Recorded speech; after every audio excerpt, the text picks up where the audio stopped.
going on? Sergeant Down to a Boogie here again for another DVD and VHS update. In this video I have some really cool tapes to show and a couple cool DVDs too, but mostly I just picked up tapes in the past couple weeks, and I have a couple horror movie tapes mixed in too, so I'll get to those in a minute. And like I said, there's also just a couple of DVDs here, but I'll do those last. So I'm just going to start with the pile and stack here with the tapes, and first off here is Program to Kill. This is like a late 80s straight to video science fiction action movie, and I actually watched this recently and I thought it was pretty good. Nothing great, cheesy, a little you can't really take a movie like this seriously is what I'm trying to say, I guess. But it was still cool. But when I picked this up, I thought this was going to be a Terminator ripoff, like a lady Terminator, which I thought would be pretty badass. But it was actually more like a RoboCop ripoff, like a female RoboCop, which is cool. But it's not really the same thing either, because she's not really a cop. She's like made for the army. So it's a little bit different, but it's pretty cool. If you like the straight-to-video action sci-fi movies from the 80s, I would definitely recommend this one. This was released on Media, which I love Media's tapes. They're always awesome looking. Alright, next up here is another science fiction action movie from the 80s. This one's called Alien Nation. And it had actually been a while since I've seen this one. I just watched it a couple days ago. And I remember watching this in high school on TV once, and I thought it was pretty good, but I never had any interest to rewatch it or buy it. But recently I saw this tape at a Goodwill, and it just looked cool. I love these Fox and CBS tapes. They just have really nice artwork usually. Like, I really like this cover for some reason. It just works for me. And also, the back layout is pretty good too. But this movie stars the guy who was in Misery. And he plays like a cop who has to team up with an alien. And in this futuristic setting in this movie, aliens live with people. It's kind of one of those type of movies. And it has like a lot of racism overtones and everything like that. But the main part about this movie is there's like an alien drug that all the aliens are addicted to. And it's starting to like hit the streets. And this movie is kind of about that, like the cop dealing with that problem and everything. It's a pretty good story, and I would recommend this one for sure. And this is the last for the science fiction films that I picked up, and this is actually Abbott and Costello Go to Mars, which is like a comedy science fiction movie, and the Abbott and Costello movies are just fun. I mostly just like their ones where they meet the Universal monsters. But this one I always like too, because it's like science fiction themed, so it works for me too. It's really cool. These guys are always fun. Right, and then here I have a drama movie that I picked up just at random, mostly just because Crispin Glover's in it, and he's one of my favorite actors. But this is River's Edge, and I was in one of the thrift stores I usually go to, and I saw this, and I thought the cover looked interesting. Just cool artwork in my opinion. But the more I read about this, the more I was like, maybe I should pick this up.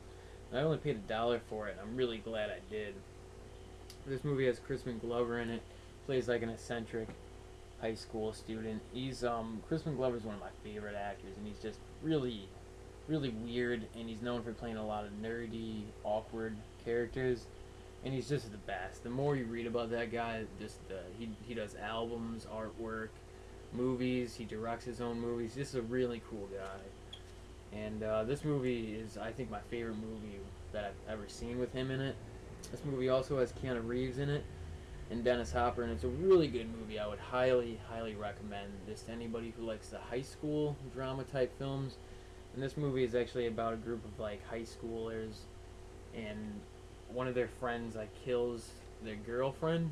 And it's kind of about how the friends deal with it. Do they stay loyal to their friend, or do they do the right thing and turn them into the police? And it's a really good story, and it really, I think, depicts the situation realistically. If it were to go down in a high school, the way the actors portray high schoolers, I think they do a great job doing it. And also Dennis Hopper in this movie always does a great job. He plays a crazy character in this movie. I think it's one of his craziest characters I've ever seen. So this one is A plus in my opinion. I would highly recommend this. This is River's Edge, 1987. Alright, next up here is Freddys Nightmares. This is one of the episodes from it. I picked this up on tape, and I was really glad to find this because I've always wanted to watch some of the episodes from this show. I used to have one of these tapes when I was younger, but I ended up trading it to one of my friends for something. So I was glad to find this, and I'm actually not sure which episode this is. It's called Dreams That Kill, but I don't know if it's like the second, fourth, or like ninth episode. But I didn't really research it yet or anything. But anyways, I'm just really looking forward to checking this out. And I know that these tapes are kind of hard to come by, and so is the show on DVD. I know the tapes and the DVDs can get pretty expensive, pretty pricey on Amazon and eBay. So I was glad to find this for $1. Alright, next up here I have the Halloween 3, which is a sequel to a pretty good werewolf movie. I'm not the biggest fan of the first Halloween movie, but, you know, compared to a lot of other werewolf movies, it is pretty good. But I thought this was a pretty cool looking tape. Love the spine on it. Just looks cool to me. And the cover too. I've seen this cover used on DVDs for this movie before too. But I also picked up the Halloween 4, which I've seen both of these films before, and I remember not thinking they were that good. But I'm always down to check out movies again and see if I, you know, have a different appreciation for it now. Because last time I watched the third and fourth in this series was probably like 5 years ago. So, you know, I'm probably going to rewatch the first 4 of these because I have the first 2 on DVD. And give these 2 another shot to see if I think they're any good at all. Alright, and last for the VHS tapes is actually, I picked up a big box slasher film called The Slasher. And I had never heard of this movie, and I still don't really know much about it. I tried to find out some stuff on the internet, but I couldn't find much.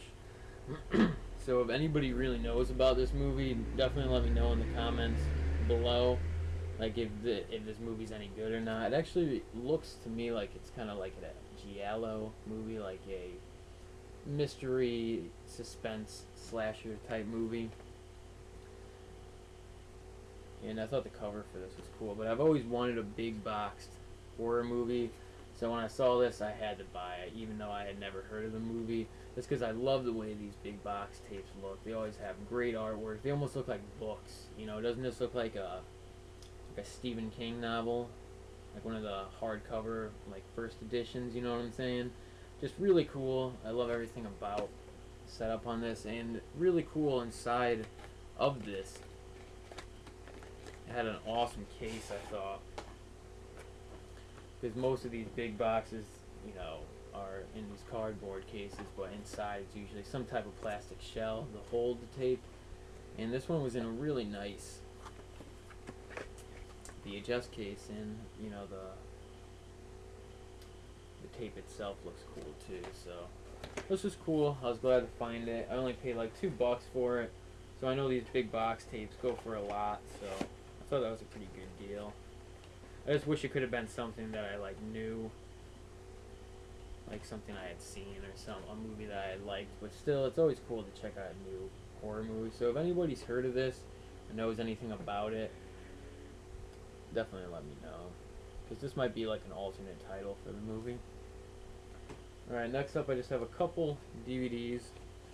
First off is I have this Anchor Bay Drive-In 2-pack, which I was really glad to pick up because I'm always excited to add a new Anchor Bay DVD to my horror collection. And this actually comes with Elvira, the Mistress of the Dark, which I've been wanting to see for a long time now. I own it on tape, but I haven't gotten around to watching it yet. And, you know, Elvira is just awesome. So I've been really wanting to watch that movie.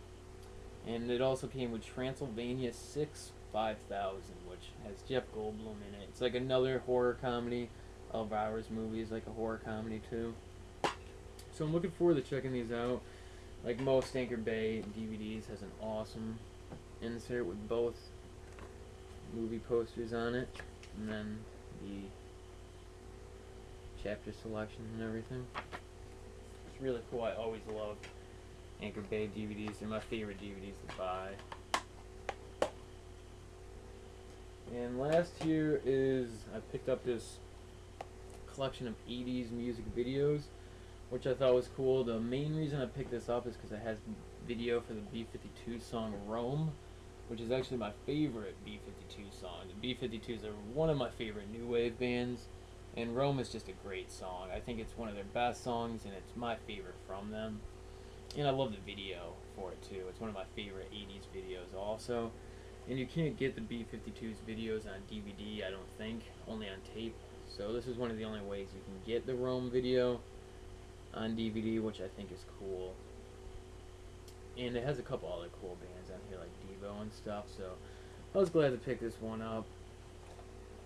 But that was the update for this week. And I also wanted to thank all my subscribers, because I actually just made it past 400, which I think is awesome. I never thought I would even get like 100 subscribers when I first started doing these videos. So to make it past 400, I think is just awesome. So thanks to everybody who subscribes and watches these videos. You know, it means a lot to me, because I love to make them. I have fun doing them and setting them up and planning them and everything. So it's fun for me, and I hope you guys have fun watching them too. So, you know, thanks to all my subscribers, and you know, thanks for watching the video. And of course, if you liked it, leave a comment or give it a thumbs up. And again, thank you for watching.